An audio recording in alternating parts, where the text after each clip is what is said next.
Let's move the screw away, which brings the cork closer to the rotor. And it's because sometimes the machines, when you start the engine, the rotor does not rotate, and I'm going to show you why this happens.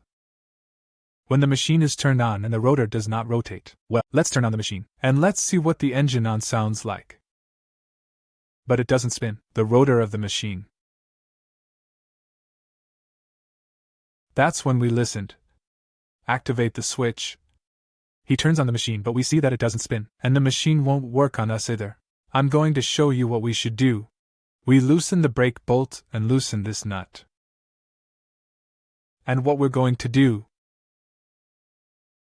is that we're going to further separate this, push it farther away, since this problem tells us that cork.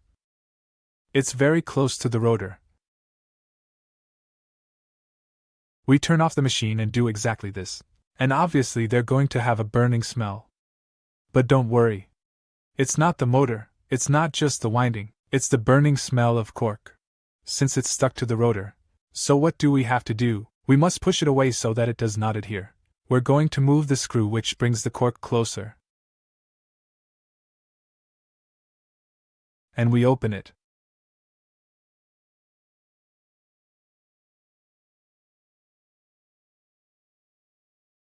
Put the nut on here, the one of fastening. Tighten the screw with a screwdriver and turn on the machine.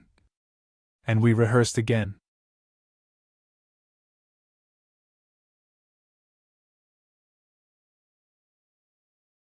Well, we can see that the machine is not turning all the way around.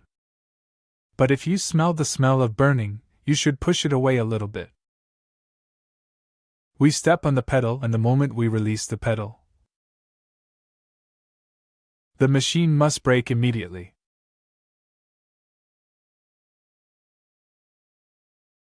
If the machine does not brake immediately, we have to adjust a little bit. Tighten the screw more. Since it was so far apart from us, then it's not going to slow us down anymore.